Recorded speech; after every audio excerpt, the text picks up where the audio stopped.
रात को जब मैं इसको चार्जिंग पे लगाता हूँ तो मेरी रात को 9:30-10 बजे गाड़ी घर पहुँच जाती है। मैंने चार्जिंग पे लगा दी, फिर 4 से 5 घंटे बाद ऑटो कट आ जाएगा, ब्लू लिंक पे एक मैसेज आ जाएगा, ब्लैकआउट, चार्जिंग स्टॉप, और 5-6 रीजन लिख देंगे, ब्लैकआउट पता नहीं क्या क्या। ये क्या है कि अभी ये देखो। अच्छा, तो इन्होंने क्या किया था, अब मेरा एक शोरूम पे मुझे इस पे 1 लाख का डिस्काउंट मिल गया था, ठीक है। आरटीओ मेरा वेव ऑफ हो गया।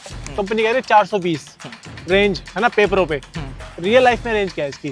खर्चा कितना आता है ईवी की सर्विस करवाने में? तो मैंने गाड़ी ली अपडेटेड वाली, मेरी आरसी पे 132 PS ली, और जो मेरे से अपडेटेड पहली गाड़ी है वो 160 PS वाली है। अपडेट होती अब बराबर चल रही है ड्रैग रेस में। ये क्या सीन है भाई? तो उन्होंने बस वो कंपनी में मेल किया, कंपनी ने अप्रूव कर दिया 2 घंटे के अंदर कि आप इसका आईसी रिप्लेस कर दो। रिप्लेस तो तब कर दो इंडिया में अवेलेबल हो, इंडिया में अवेलेबल ही नहीं है। आरएन के मेरा नाम है नितिन। दोस्तों, आपने इंडियन रोड्स पे भाई क्रेटा डीजल पेट्रोल में बहुत ज़्यादा बिकती हुई देखी होगी, पर आपने एक चीज़ नोटिस की है कि भाई इलेक्ट्रिक इतनी नहीं बिकी, इतना ज़्यादा उसने सक्सेस अचीव नहीं किया। उसका एक बहुत बड़ा रीज़न है कि इसमें आने वाली तरह तरह की दिक्कतें, जिसके बारे में अक्सर लोग भाई वीडियोस डालते रहते हैं, रील्स डालते रहते हैं, पर ना कोई डिटेल में नहीं बताता क्या क्या इश्यूज आ रहे हैं। तो यार इस गाड़ी का ना मैं हॉनेस्ट ओनरशिप रिव्यू लेके आया हूँ, जिसमें ना वो बंदा शेयर करेगा अपना ओनरशिप एक्सपीरियंस कि उसने क्या क्या दिक्कतें फेस करी और क्या क्या उसको अच्छा लगा और क्या उसने सोचा था तब जाके गाड़ी खरीदी थी, और क्या आपको देखना चाहिए इस गाड़ी को लेने से पहले। तो दोस्तों, अगर आप क्रेटा ईवी कंसीडर कर रहे हो अपनी नेक्स्ट कार या नेक्स्ट ईवी, तो ये वीडियो ना आप ही के लिए बनी है। मन में जितने भी डाउट्स है ना, क्वेरीज है, सारी आज आपकी दूर हो जाएगी। बस आप एक चीज करना, इस वीडियो को देखना लास्ट तक, उससे पहले करना है चैनल को सब्सक्राइब, करना है वीडियो को लाइक। तो दोस्तों, इस मुहिम के साथ आपके पैसे ना जाए बेकार, आप ले अच्छी कार, बुलाते इस कार के ओनर को। तो आ जाइए सर। तो स्वागत है भाई आपका आरएन के ऑटोज पे। कैसे हैं आप? बढ़िया है सर। बहुत बहुत बढ़िया हो। हाँ जी। तो यार ना इस गाड़ी का ना बहुत ज़्यादा ना हाइप था जब ये लॉन्च की गई थी, क्योंकि ना क्रेटा भाई पेट्रोल डीजल में बहुत बिकती थी। सबने कहा जैसे आएगी इलेक्ट्रिक में धमाल मचा देगी, पर वो ये हासिल कर नहीं पाई। हर एक चीज़ के बारे में बात करेंगे। सबसे पहले मैं आपके बारे में भी जानना चाहता हूँ। अपनी पर्सनैलिटी बताओ, अपने बारे में भाई इंट्रो दे दो जनता को। तो जी, मेरा नाम मोहक है, वैसे मैं फरीदाबाद से हूँ। ठीक है। अपना एक फैमिली बिजनेस है, बाकी थोड़ा बहुत मैं भी गाड़ियों की वीडियो वगैरह बना लेता हूँ। ओके। और अब ये ली क्यों है वो सब अभी बताएंगे आपको। बाकी अपने बारे में तो यही है, एज मेरी 24 है। ओके। और कार लवर है भाई। हाँ जी, हाँ जी। तो सबसे पहले मुझे बताओ, आप इसको ना गाड़ी को कहाँ ले जा चुके हो? देखो, अगर लेते ही बात करूँ, सबसे पहले ये गई थी, मेरा जो पहली लॉन्ग ट्रिप एक तरह से, देखो घर में इलेक्ट्रिक गाड़ी पहली थी, तो सबसे पहले मैं लेके गया था इसे अलवर। ठीक है। उसके बाद ये अलवर के नेक्स्ट वीक ही हरिद्वार गई। हरिद्वार, कुरुक्षेत्र, फिर वापस हरिद्वार, फिर वहाँ से वापस अलवर। तो ये अराउंड 700 किलोमीटर की ट्रिप भी करी है मैंने इससे विद इन अ वीक। तो मैं ये समझता हूँ कि ना आपने ना अच्छे से एक्सपीरियंस को कर लिया और सारे क्वेश्चन का जवाब दे दोगे। तो इस वीडियो को ना 5 पीस में रखेंगे ताकि हर क्वेश्चन का जवाब अच्छे दे सको, जनता को सब पता चल जाए। तो 5 पीस, फर्स्ट पी रहेगा परचेज क्यों उसको खरीदा, सेकंड पी रहेगा परफॉर्मेंस कि भाई बैटरी पावर वगैरह कैसी है, थर्ड पी रहेगा प्रैक्टिकलिटी, फीचर्स अंदर कैसे काम के हैं नहीं है, या क्या अच्छा लगा क्या बेकार लगा, फोर्थ पी रहेगा प्रोज एंड कॉन्स, क्या कमियां थी क्या अच्छा था वो बताना, और लास्ट रहेगा फिफ्थ पी, लेने के बाद भाई सुख है दुख है, कोई रिग्रेट है या नहीं है, वो कंप्लीटली बता दोगे मेरे भाई? कुछ भी नहीं छुपाना ना, सब कुछ बता दोगे A to Z। तो फर्स्ट पी से शुरू करते हैं भाई परचेज की कहानी। मार्केट में आपकी विंडसर ईवी राज कर रही है एक तरीके से आज के टाइम पे। फिर आई मतलब कहते हैं ना एडवांस्ड ईवी, B6 आई, 9e आई, और फिर आई भाई एक चलता फिरता टैंक हैरियर ईवी वगैरह भी। तो सर कैसे मन में आया, क्यों खरीदा इसको? देखो चलो 4 ऑप्शन से बताता हूँ धीरे धीरे। तो विंडसर इसलिए नहीं ली थी, देखो फैमिली में पहले तो लेते टाइम का बताता हूँ मैं आपको। फादर कह रहे थे या तो सेल्टॉस लेनी है या क्रेटा लेनी है। ठीक है। अब फैमिली में ऑलरेडी 2 से 3 गाड़ी पहले थी और तीनों पेट्रोल थी। मैंने कहा गाड़ी आ तो रही है, पूरी फैमिली में रनिंग मेरी सबसे ज़्यादा है, 50 to 100 किलोमीटर्स की मेरी रोज़ की है रनिंग। मैंने कहा वो आ जाएगी, मेरा कोई फ़ायदा है नहीं। गाड़ियाँ जो पहले चल रही हैं महीने की, मतलब साल की आप कह लो 8000 किलोमीटर भी नहीं चलती, कोई भी उनमें से एक एक करके पकड़ के चलो, सबकी अलग अलग है। तो मैंने कहा अगर देखनी है तो एक ईवी देख लेते हैं। और आरजे का हमारे पास एड्रेस था, मैंने कहा आरजे एड्रेस पे भी मिल जाएगी, दिल्ली भी आरटीओ फ्री है, कुछ भी अगर के मेरा जो आरटीओ वो मैं फिर वेव ऑफ करा लूँगा, डिस्काउंट वगैरह किसी से बात थी मेरी। तो मैंने उस टाइम थोड़ा पापा को बोला कि इलेक्ट्रिक ले लेते हैं, पर वो कह रहे हैं मैं तो नहीं ले रहा, मुझे नहीं आती समझ। अब आप अपने बड़ों को नहीं समझा सकते। 1 महीने तक मेरी लड़ाई चली थी कि मान जाओ इसमें ज़्यादा महंगी नहीं पड़ती, लोकल ड्राइव के लिए अच्छी है, हमने कहा से सस्ती पड़ती चलने में, ऐसे है घर पे चार्ज होगी अपना, जितने की चार्ज होगी उतनी ही चल जाएगी। पर नहीं मान रहे, फिर एंड में जाके कह रहे जो मर्जी करना है कर, जो लेनी है ले ले। उन्होंने मेरे को जाके लास्ट में मान गए। अब मैंने ये हिसाब लगाया था कि वो देखो 16 लाख 17 लाख की कोई सेल्टॉस या क्रेटा ले लेते, मोस्टली सेम फीचर्स के साथ। मैंने कहा वो लोगे फिर एवरेज अभी 20-30 जो अभी पंगा चल रहा है दोबारा। मैंने कहा पहली एक गाड़ी में वरना में हमारे फॉल्ट आ गई थी उससे। मैंने कहा इस सब में पढ़ने से अच्छा है इलेक्ट्रिक ही करता हूँ। तो मैंने कहा जब 16 लाख आप स्पेंड कर ही रहे हो तो 3-4 लाख और सही। ओके। तो मैंने उस टाइम इलेक्ट्रिक मेरे दोस्त ने ली थी, फरीदाबाद की पहली उसी की थी। Creta EV. उसने 51 किलोवाट ली थी। मैंने कहा मेरी रेंज इतनी है नहीं, और जब मैंने ये ली थी तो इसका प्रीमियम 42 किलोवाट का टॉप मॉडल होता था। ठीक है। अभी लेते टाइम ही इन्होंने एक्सीलेंस भी निकाल दी, वो अलग चीज़ हो गई। पर मैंने जब इसे बुक किया तो इसलिए किया था कि चलो आप ये ले लो आपकी MG विंडसर, वो भी माइंड में थी, टेस्ट ड्राइव ली। सस्पेंशन बहुत स्टिफ था, बहुत ज़्यादा। ओके। मतलब एक थी ना राइड क्वालिटी हाईवे पे मेन चलनी है गाड़ी, तो वो इतना मज़ा नहीं आया उसमें। फिर BE6 और XUV9 मैंने बता रहा हूँ, मैंने देखी भी नहीं जाके, क्योंकि गाड़ी फैमिली के पास ही रहनी थी, कहीं जाना है तो फैमिली आराम से जाए। BE6 तो इसलिए कैंसिल हो गई। ओके, हेडरूम नहीं है उसमें। हेडरूम नहीं है, और उसके बाद आप ये ले लो पीछे इतनी स्पेस भी नहीं है, वो तो आगे 2 बंदे आप बैठा लो तो वो कंफर्टेबल जा सकते हैं। फिर महिंद्रा के बग्स ऐसे हैं, मैं सर्विस सेंटर पे खुद सुना है सर्विस सेंटर से, कहते सर ये तो महिंद्रा है, 100 फीचर देंगे तो 45 ही चलेंगे। मैंने कहा ये 50 देंगे तो 50 ही चलेंगे। उनके काफ़ी सारे फीचर्स में। हाँ, तो उनके जैसे दिक्कत आती है, रील्स वगैरह काफ़ी देखी थी, किसी का स्टीयरिंग लॉक हो रहा है, किसी गाड़ी हाईवे पे बंद हो जा रही है। तो मैंने कहा महिंद्रा इतना अभी उनका BMS इतनी तरह से कैलिब्रेट है नहीं। मेरे दोस्त ने 6 महीने पहले ली थी, उसकी बढ़िया चल रही थी। मैंने कहा फिर क्रेटा ही देख लेते हैं। उसके बाद हैरियर EV आई थी, पर हैरियर EV थोड़ा सा आप ये लो बजट एक्सीड करना पड़ता, और इतनी बड़ी गाड़ी नहीं चाहिए थी। तो लोकल चलानी है, क्रेटा लास्ट टू लास्ट ठीक है। हंडे के ऊपर भरोसा वाली बात है ना। Hyundai कर लो, मेरे घर में i20 वरना क्रेटा। ओके, फैन वो है आप पूरी तरीके पहले से। मारुति चल रही थी, मारुति से एक बार अपग्रेड आ गया, फिर Hyundai किया के अलावा कहीं जाने का मन नहीं करता। तो मेरे प्यारे फैन बॉय भाई, ये बताओ ये ऑन रोड कितने की पड़ेगी थी? RTO का क्या सीन था, सब्सिडी का क्या सीन? देखो आप अगर आप दिल्ली RTO लेते हो, दिल्ली में भी और RJ में भी, राजस्थान में भी RTO तो सेम ही लगता है ऑलमोस्ट। पर मेरे पास जो एड्रेस ज़्यादा जल्दी मेरे को था कि हाँ मेरे पास है, मैं उस पर लूँगा, तो RJ में आपका 0 था बिल्कुल। जैसे फरीदाबाद में से लेता HR नंबर पे, तो मेरे को 2 लाख रुपये RTO देना ही देना था।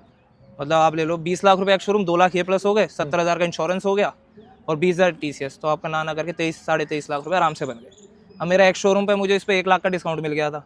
ठीक है। RTO मेरा वेव ऑफ हो गया, मेरे को पूरी एक शोरूम पे ही पड़ी है 20 लाख 2,000 3,000। मतलब बस पैसे दो जितने एक शोरूम में, वही है चीज़ें ही नहीं। इसमें एक इशू ये हुआ था कि जब मैंने बुक करी थी तो इसके साथ वेंटिलेटेड सीट्स और लेदर इंटीरियर नहीं आता था, इसका अडास जरूर आता था प्रीमियम वेरिएंट के। ठीक है। मेरी बुकिंग के 2 दिन बाद ही कंपनी ने इसका पूरा लाइनअप ही चेंज कर दिया, फीचर्स अप डाउन करे, तो इन्होंने इसमें वेंटिलेटेड सीट्स और वो दे दिया। मैंने कहा अडास तो चाहिए नहीं, किसी काम का है नहीं, एक्सीडेंट ही कराता है जब देखो। मेरे दोस्त का हो चुका है। हाँ, वही जाम इतना लगा रहता है, जाम नहीं, कोई सामने आ जाए हमें तो लगता है निकल जाएंगे, बस गाड़ी रोक देती है तो पीछे से हो जाता है हमारा। फिर मैंने इस चक्कर में कहा कि मैं अपडेटेड ले लेता हूँ, तो मेरी पहले आ गई थी वाइट ड्यूल टोन, लेकिन मैंने वो कैंसिल कर दिया। फिर मैंने कहा मेरे को वाइट में आप अपडेटेड मंगा दो, पर वो गाड़ी अवेलेबल ही नहीं हो रही थी। फिर लास्ट में जाके इन्होंने कहा एक ही गाड़ी खड़ी है प्लांट पे ब्लैक कलर की लेनी है, और वो भी अभी लाइन पे बनी भी नहीं है, प्रोडक्शन लाइन पे जानी है 3 दिन बाद। तो उन्होंने मेरे को फिर ये नई गाड़ी ला के दी थी। ओके। 28 सितंबर को ये बनी थी, 7 अक्टूबर को मेरे सामने थी। ठीक है। बस। तो मेरे प्यारे भाई, परचेज कितने क्वेश्चंस थे वो मैं सारे पूछ ही लिया आपसे। अब मैं इसके सेकंड पे चल जाऊंगा, परफॉर्मेंस की। अक्सर ना बंदा जब ना ईवी लेता है ना, सोचता है मैं टेंशन फ्री हो जाऊंगा, पर आपके केस में चीज़ें कुछ अलग ही रही है। मैं ना सबसे पहले ना रेंज से शुरू करना चाहूँगा मेरे प्यारे भाई। 42 किलोवाट वाला है, कंपनी कह रही है 420 रेंज है ना पेपरों पे। रियल लाइफ में रेंज क्या है इसकी? रियल लाइफ आप देख के चलो 380 तो है। अगर आप प्यार से चलाओगे, एक क्रूज करोगे ना, आराम से लोकल ड्राइव भी करोगे, इसमें आपके पैडल शिफ्टर से आप चला सकते हो रीजन को। अगर बंदा जेंटली चला रहा है और लेवल 2 रीजन, लेवल 3 रीजन पे चला रहा है, तो आराम से आपकी 10 किलोमीटर पर किलोवाट आती है। ओके। मैं लोकल ड्राइव करता हूँ, कई बार मेरे को 12 भी देती है, पर 10 तो है ही है, 9 to 10 का रेंज तो है ही इसका विदेशी। मतलब आप अगर अंडर 100 स्पीड रखते तो इतनी दे देगी आपको? Local drive. अब मैं ऐसे आपको बताऊं, मैंने इसको लेते ही जब मैं इसको अलवर ज़्यादा मेरा अप डाउन चल रहा था, तो मैंने 100% चार्ज करके निकला था। मेरे को बहुत अर्जेंट जाना था उस टाइम, तो मैंने कहा मेरा टेम्परेरी नंबर है, चलान वगैरह मुझे इशू था नहीं उस टाइम, तो मैंने इसे लगातार 150 से 180 चलाया था। My God. 150 किलोमीटर तक। अच्छा। 100 से 0 आ गई और 200 किलोमीटर पूरी चली थी। सिर्फ 200 किलोमीटर चली? उसमें गाड़ी 150 से नीचे कहीं नहीं आई पूरे रास्ते, बस लास्ट के 10 किलोमीटर दे जो 80-90 टॉप स्पीड आपने 190 चलाई इसकी? 180 से ऊपर नहीं जाती। 180 पे लॉक है? 180, 181, 182 चलती रहेगी, अगर कहीं स्लोप आ गया, ढलान आ गई तो बस। ठीक है। 180 पे लॉक है। ठीक है। अच्छा, चार्ज कहाँ से होती है मेरे भाई? ये रही आपके। अच्छा, सामने से ही चार्ज होती है यहाँ से। मैक्सिमम ना ये 100 किलोवाट तक का सपोर्ट करती है, ऑन पेपर तो ये लिखा हुआ है। ऑन पेपर है, पर अगर मैं 51 किलोवाट की बात करूँ, मेरे फ्रेंड पे है, तो वो मैक्सिमम जाती है 72-73 किलोवाट पे। ओके। और मेरी वाली 60-40। ओके। और पर कंपनी जो कह रही है ना, जो आप जैसे मैक्सिमम इसको चार्ज करो डीसी फास्ट चार्जर से, तो 0 to 80% या 10 to 80% ना ये 1.5 घंटे में हो जाती है। तो सच है? चार्जिंग की क्या कहानी रही है आपकी? देखो हाईवे पे मैंने जैसे ट्रिप्स काफ़ी करी हैं, तो मैं मेन तो करता हूँ 20 to 80, मेरी आराम से 20 मिनट के आसपास हो जाती है डीसी फास्ट चार्ज करके। और घर का जो चार्जर है, जो उसका ट्रैवल चार्जर आया, उसमें कितनी देर में? देखो उससे अगर 0 से 100 करोगे, वो भी मैंने करा हुआ है, तो 19 घंटे है। 19 घंटे परफेक्ट। 3 किलोवाट पे। ओके। पूरे नहीं लगते, क्योंकि बीच में ना कई बार क्या होता है, जैसे टेम्परेचर डाउन होता है, जैसे रात को थोड़ा मौसम ठंडा होगा तो ये फटाफट भी हो जाती है, उसमें थोड़ा सा आपका घंटा 2 घंटा बच जाता है। ठीक है। 19 घंटे दिखाता है पर मीटर। और अगर आप जाओ 20 से 80, क्योंकि कंपनी ने यही कहा है और मैंने अपने कई और भी ईवी ओनर्स हैं उनसे कंसल्ट किया था, तो उन्होंने ये कहा था अगर आप लोकल ड्राइव रखते हो तो आप 20 से 80 ही चार्ज करो, क्योंकि जैसे आपको आईफोन की बैटरी हेल्थ मेंटेन करनी है, इसकी भी बैटरी हेल्थ है, सही बात है, वो भी आपको मेंटेन करनी है। तो लोकल ड्राइव कर रहे हो आपने, दिन में 100 किलोमीटर 150 किलोमीटर चलानी, 20 से 80 सफिशिएंट है। ओके। तो मैं वही करता हूँ, जब मेरी 25 के आसपास आ गई मैं इसको लगा देता हूँ, 5 से 6 घंटे में मेरी सुबह तक 80 मिलती है मेरे को। ओके। और अभी तक कितने किलोमीटर चला लिया आपने टोटल? मैं चला लीजिए 13,500। 13,500 सर्विस हुई है कुछ इसकी? देखो पहले हुई थी 1500 पे, 1500। जनरल चेकअप था, उन्होंने चेक कर लिया, कोई बस अपना गाड़ी में नॉर्मल चेकअप था, कुछ दिक्कत नहीं थी, बस गाड़ी वॉश करके वापस 10,000 रुपये गई, तब भी सेम प्रोसेस था। खर्चा कितना आता है कि ईवी की सर्विस करवाने में? अभी तक तो मैंने 1 रुपया भी खर्च नहीं किया, बस सिंपली गई गाड़ी धुल के आ गई, कोई खर्चा नहीं? क्योंकि कोई अभी गाड़ी से स्पेसिफिक कोई खर्चा नहीं। अब आपको 10,000 रुपये से अलाइनमेंट वगैरह कराने का होता है, पर मेरी चली सारी हाईवे भी तो मेरा अलाइनमेंट आउट था नहीं, मैंने टायर रोटेशन करा के मैं ऐसे ही गया। ठीक है। और चार्जिंग का जो इशू की बात कर रहा था, जैसे मैंने अपने इंट्रो में बोला था कि ईवी में अक्सर ना बहुत सारे इश्यूज आते हैं, क्रेटा में भी बहुत सारे इश्यूज आ रहे थे। कई लोगों की ना स्पीड लॉक हुई है, कई लोगों ने रील डाली है कि वो 100 से ऊपर नहीं जा रही, कईयों के लिए चार्जिंग का इशू आ रहा है, कईयों की रेंज नहीं दे रही। आपका क्या सीन था वो चार्जिंग वाला जो हम बात कर रहे हैं? देखो मेरे चार्जिंग में दिक्कत बड़ी अजीब है। रात को जब मैं इसको चार्जिंग पे लगाता हूँ तो मेरी रात को 9:30-10 बजे गाड़ी घर पहुँच जाती है। मैंने चार्जिंग पे लगा दी, फिर 4 से 5 घंटे बाद ऑटो कट आ जाएगा, ब्लू लिंक पे एक मैसेज आ जाएगा, ब्लैकआउट, चार्जिंग स्टॉप्ड, और 5-6 रीज़न लिख देंगे, ब्लैकआउट पता नहीं क्या क्या। अब मैंने कहा चलो आइए, नहीं दिक्कत। फिर 5-6 घंटे, उस टाइम तो रात को नहीं पता लगा, हम तो सो रहे। अब सुबह उठे तो मैंने कहा गाड़ी तो चार्ज ही नहीं है, अब फिर क्या दिक्कत ही समझ नहीं आया, तो उस टाइम चलो ऐसे ही चला ली। फिर दोबारा जब इसकी 10,000 की सर्विस पे गाड़ी गई तब मैंने उन्हें बताया कि ऐसे ऐसे ये दिक्कत आ रही है। उन्होंने कहा एक बार अभी हम कोड हटा देते हैं अपने टैब से, आप एक बार और चला के देखो। फिर हफ्ता 10 दिन मेरे को दिक्कत नहीं आई, मैंने कहा वैसे कुछ हुआ होगा माइनर से, छोड़ो। हफ्ता 10 दिन से ही चली, फिर दिक्कत आ गई। अब इस बार ये हुआ कि हंडे से वो नहीं, उम्मीद नहीं थी ये वाली, अब ये उम्मीद नहीं थी कि आ जाएगी। अब मैंने कहा देखो आईसीसीयू तो सबके फेल हो रहे हैं, इसमें हुआ आईसीसीयू फेल ही है। पहले आपको पूरा बताता हूँ, जैसे 36% मैंने लगाई नेक्स्ट टाइम गाड़ी, तो 10 बजे के आसपास लगी, 1:30-2 बजे मैं किस्मत से गाड़ी के पास ही था, तो मेरे पास मैसेज आ गया उसी टाइम। तो मैं गाड़ी पे गया, चार्जिंग स्टॉप थी। शोरूम वालों ने ये बोला था कि अंदर एरर आता है, charging stop because of the charger, ऐसे कुछ करके अंदर एरर आ जाता है। ठीक है। शोरूम वालों को डाउट था कि शायद चार्जर में कुछ फॉल्ट है या आपके घर की लाइन में कोई दिक्कत है। मैं कहा 6 महीने हो गए, 5-6 महीने हो गए, लाइन तो वही चल रही है, ऐसी क्या दिक्कत आ गई जो इसको दिक्कत आ रही है, और मेरा कनेक्शन तो डायरेक्ट है, घर के एमसी बॉक्स से है नहीं। तो फिर मैंने कहा चलो मान लेते हैं आपकी बात, ट्राई करते हैं। मैंने चार्जर से ट्राई किया। सबसे पहले मैंने दोस्त का चार्जर लेके रख लिया था, वो तो 7.5 से चार्ज करता है, उसको उसकी नीड होती है, उसका पोर्टेबल फ्री रहता है, मैं पोर्टेबल से ही मेन चार्ज करता हूँ, मैंने कोई चार्जर नहीं लगाया एक्स्ट्रा। तो मैंने कहा पोर्टेबल पे ही मैं ट्राई करूँगा। तो मेरे उस टाइम उसने चार्जर ने फॉल्ट दिखा दिया। मैंने 2 बार फिर ट्राई किया कि अभी हो जाए, पर नहीं हुई। मैंने कहा अब दोस्त का लगाता हूँ, आज दोनों चार्जर थे, फिर नहीं हुई। मैं रात को 3 बजे, रात को ऐसे लगा लो आप 3-3:30 बजे तक लगा रहा, 1-1:30 बजे के बाद 2 घंटे तक मैंने खूब कोशिश की, मैंने हो जा, हुई नहीं है चार्ज। फिर मैंने कहा छोड़ो, सुबह देखेंगे।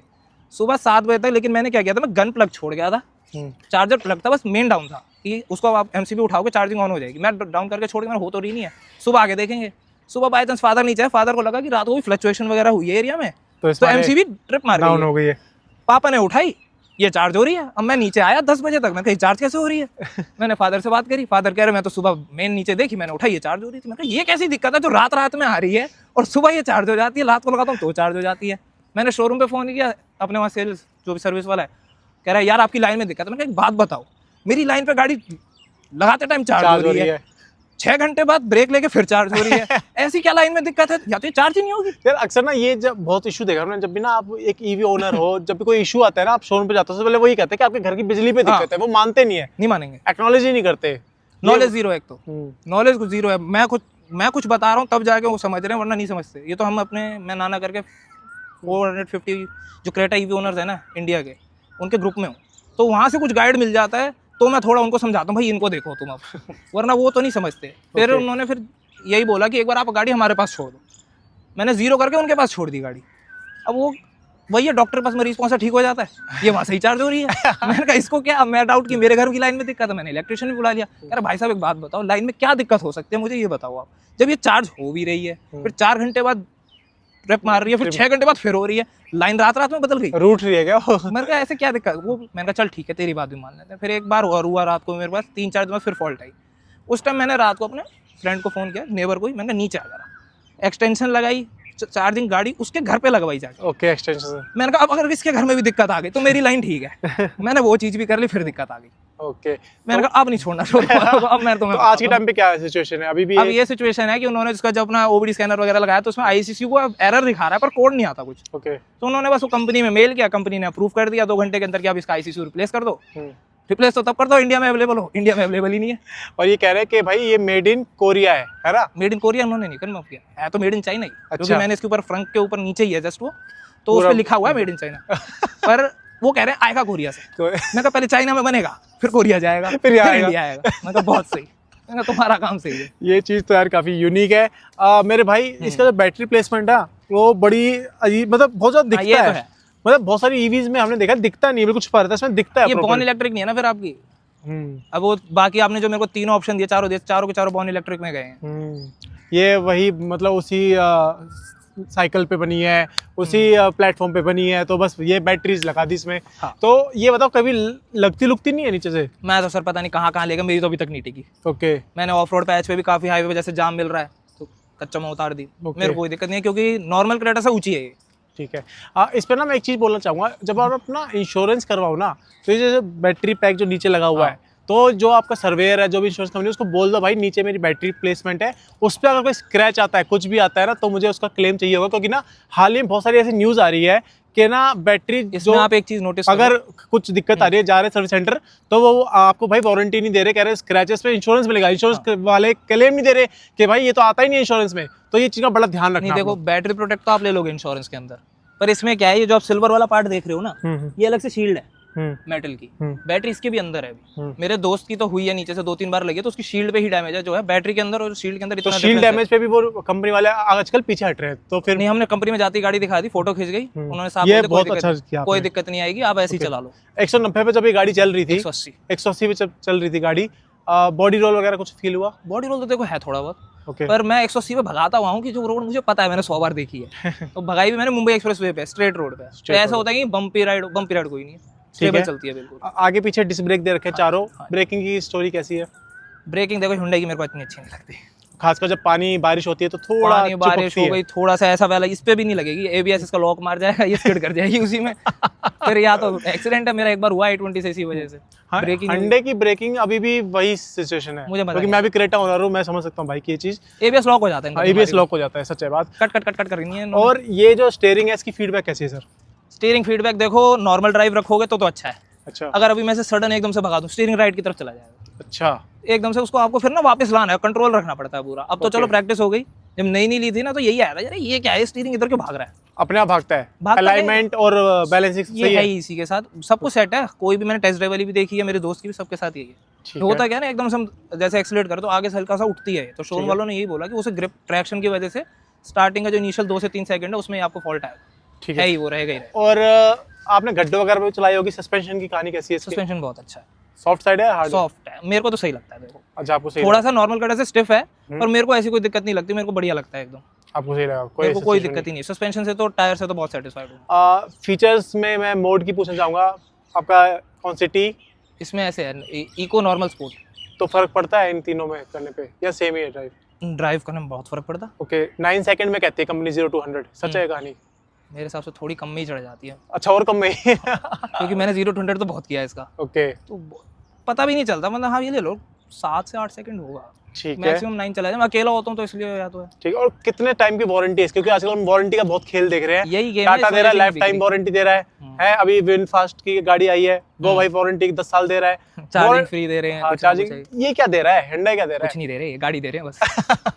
ये कह रहे हैं 8 साल की दे देंगे और 1,60,000 किलोमीटर बस। है? ओके, जिसको लेनी है लो, जिसको नहीं लेनी मत। बायबैक वगैरह कुछ है जैसे कि हमने ई विटारा का देखा? कुछ नहीं है। कुछ भी ऐसा नहीं है, ठीक है। मैंने परफॉर्मेंस मैक्सिमम जितने क्वेश्चन थे पूछ लिए। अब प्रैक्टिकलिटी में ना मैं सबसे पहले इसके फ्रंट से बात करना चाहूँगा। हेडलाइट्स का थ्रो कैसा है रात में? बेकार है, भरोसा नहीं दे रहा। देखो ठीक है, पर ऐसा कोई अच्छा नहीं लगता। Hyundai का है ही नहीं एलईडी इसमें, सेटअप अच्छा है ही नहीं, प्रोजेक्टर वाले अच्छा लगता है। और रोड प्रेजेंस कैसी है इसकी? रोड प्रेजेंस तो देखो, मैं पर्सनली बताऊं, ये क्रेटा जब आई थी ना पेट्रोल डीजल में, मेरे दोस्त और मैंने दोनों ने दबा के गालियां दी थी कि नहीं आई पसंद, पर आप दोनों के ही पास है और हमारे सर्कल में 5 क्रेटा इलेक्ट्रिक जिन्होंने गाली दी उन्होंने खरीद ली। हमने खरीदी ली। और मेन रीजन ये था, मेरे को सेल्टोस बहुत पसंद थी उस टाइम, पर सेल्टोस इलेक्ट्रिक में थी नहीं। अब मेरे को कहा था इलेक्ट्रिक ही लेनी है तो फिर यही ठीक है। अब हम 5-6 दोस्त हैं, 5 ने तो क्रेटा इलेक्ट्रिक ही ले रखी है एक साल में। 360 डिग्री कैमरे की क्वालिटी कैसी है? है ही नहीं। अच्छा अच्छा, नहीं है इस वाले प्रीमियम है ना। ओके ओके हाँ, ओके। आपका इससे ऊपर वाले में आ जाएगा, देखो प्राइस डिफरेंस ब्रैकेट के हिसाब से मैं चला, मेरे को वो फीचर्स की नीड नहीं थी। अच्छा, और अंदर जो फीचर्स है इसमें आपका फेवरेट कौन सा है? देखो फीचर अंदर जो मेरा फेवरेट हो, देखो ऐसा तो कोई खास फेवरेट नहीं है, जो है प्रैक्टिकल है। मेरे को बस स्पोर्ट्स मोड पे थोड़ा मजा आता है। अच्छा, आपको इसके मोड्स अच्छे लगते हैं? बस मोड्स में है। और ऐसा कौन सा जो आप मिस करते हो उस गाड़ी में? मिस करता हूँ कभी कभी 360 कैमरा, बस। 360 वेंटिलेट सीट्स वगैरह वेंटिलेटेड तो है ही, है। एडास कोई मिस नहीं करते? अडास नहीं करता मैं। ओके, प्लास्टिक की क्वालिटी वगैरह कोई चूचा की आवाज अभी तक? देखो रैटलिंग नॉइस तो नहीं है, पर इसकी जो प्लास्टिक क्वालिटी बहुत बेकार है। कहाँ पे ऐसा? जैसे ये वाला पैनल हो गया, ये सारी इन पे स्क्रैच लगनी स्टार्ट हो जाती है। मैंने अच्छा। ड्राइवर साइड तो देखो मैं ही रहता हूँ, तो इसलिए मेरा खराब नहीं हुआ। बाकी आप तीनों देखोगे सब पे स्क्रैचेस हैं।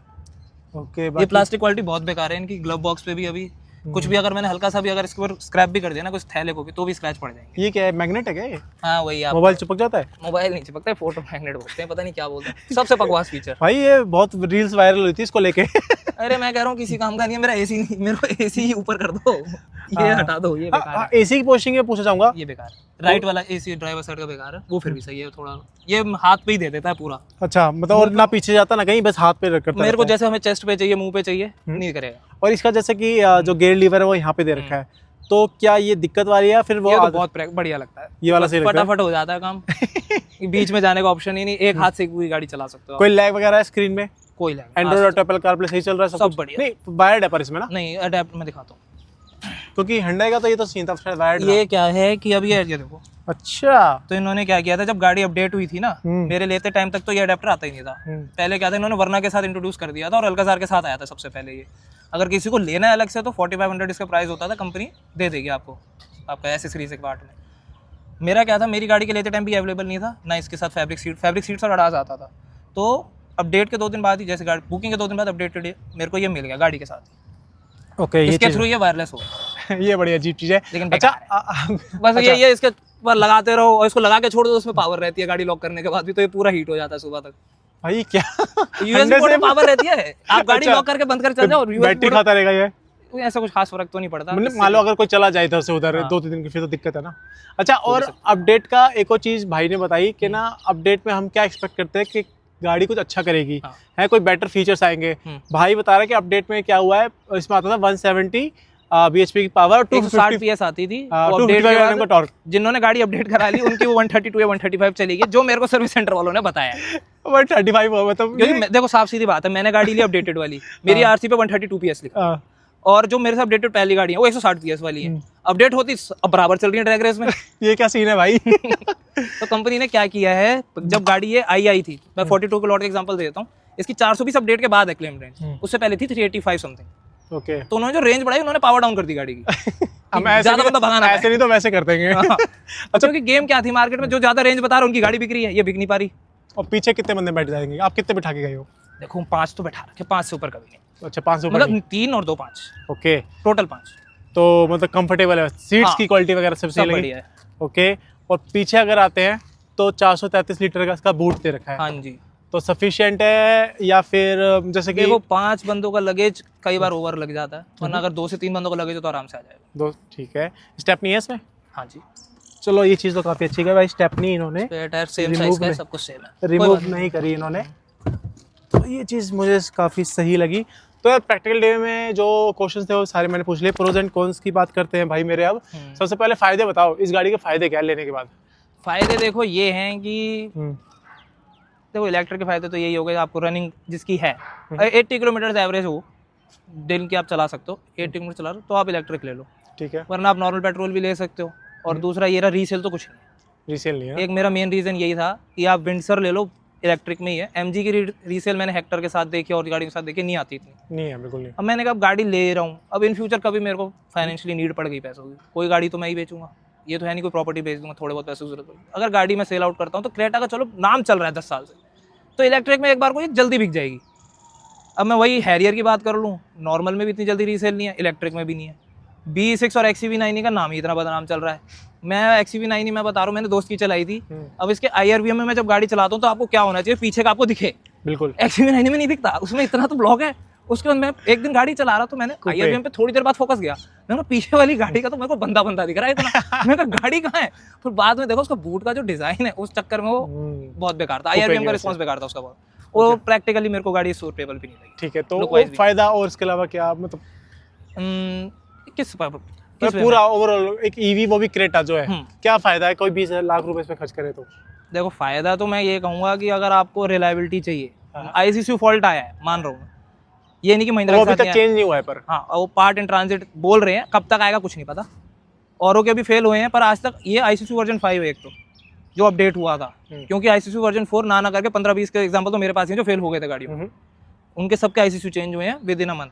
ये आईसीसी वर्जन 5 की पहली गाड़ी जो वो इसका भी खराब हो गया। मैंने कहा मेरे साथ ही होना है कुछ ना कुछ। ओके अब मैं वो कह रहा चलो Hyundai के साथ आ गया, उन्होंने 2 दिन के अंदर मेरे को रिजोल्यूशन दे दिया। अब मैं डीसी चार्ज पे चला लेता हूँ, पर मेरी अभी भी घर पे चार्ज होती है, तो ऐसा मुझे कोई दिक्कत नहीं है। अब आईसीसी से अगर मैं कहूँ मेरे को एक ही दिक्कत आई है इस गाड़ी से, तो महिंद्रा के साथ भी है, वो टाटा के साथ भी। किसी बात कमियां क्या क्या है 13,000 किलोमीटर चलाने के बाद? देखो कमियां मेरे को एक तो ये है कि इन्होंने आगे फ्रंट तो दे दी सामान रखने के लिए, हाइड्रोलिक्स नहीं दिए। अब बंदा सामान लेके आया है तो बोनट उठाएगा, पहले वो लगाएगा फिर तुम्हारा फ्रंट खोले, तो एक हाइड्रोलिक्स होने चाहिए थे। ठीक है। दूसरा अंदर जो आप ले लो ब्लू वाले जितने पार्ट्स हैं इसके प्लास्टिक के अंदर इंटीरियर में, उसकी क्वालिटी थोड़ी इंप्रूव होनी चाहिए थी, क्वालिटी इन्होंने हल्की कर दी है। ठीक है। और ड्रॉबैक और तो देखो ईवी क्या आज के टाइम इंडिया में एक स्कैम है? स्कैम तो देखो नहीं कह सकते, क्योंकि मैंने ना करके मैं इसे कहाँ, मैं आपको बताया अमृतसर अटारी बॉर्डर तक लेके गया हुआ हूँ इसे। ठीक है। तो मुझे ऐसे कोई दिक्कत आई नहीं। आपको बस एक बार ट्रिप प्लान करनी है। स्कैम ऐसे तो आप कुछ कह नहीं सकते। नॉर्मल क्रेटा का बॉडी वेट है अराउंड 1500 किलो, इसका है 1900। तो ना करके जो 400 किलो की बैटरी ही बीच में है, उसमें क्या है, अब ईवी आइस कार्स का क्या होता है, आगे वाले टायर जल्दी जाते हैं, क्यों जाते हैं, इंजन आगे। बिल्कुल। अब इसकी बैटरी बीच में तो चारों पे ही जोर है। और रीजन भी यूज करता रहता है। हाँ, रीजन पे तो मैं चलाता मोस्टली रीजन पे हूँ। मेरी आज तक इसके ब्रेक पैड मैं बताऊँ आपको 98% अभी पड़े हैं। 98%? क्योंकि ब्रेक मैं लगाता ही नहीं, मैं इसको मोस्टली आई पैडल पे चलाता हूँ। चलो ये चीज़ काफ़ी सही है। तो मेरे भाई अब मैं इसके फाइनली लास्ट पी पे चलना चाहूँगा। हाँ जी। पर्सनल फीडबैक, 20 लाख रुपए खर्च हो गए, आपने इसको अच्छे से घुमा लिया है ना, सर्विस भी करवा ली, इश्यूज भी फेस कर लिए, क्या इतने टाइम बाद कोई रिग्रेट है इस गाड़ी को लेने के बाद कि गलत डिसीजन तो नहीं ले लिया? रिग्रेट तो देखो कोई नहीं है, सही डिसीजन लिया था अपने यूज़ के हिसाब से बेस्ट। ओके।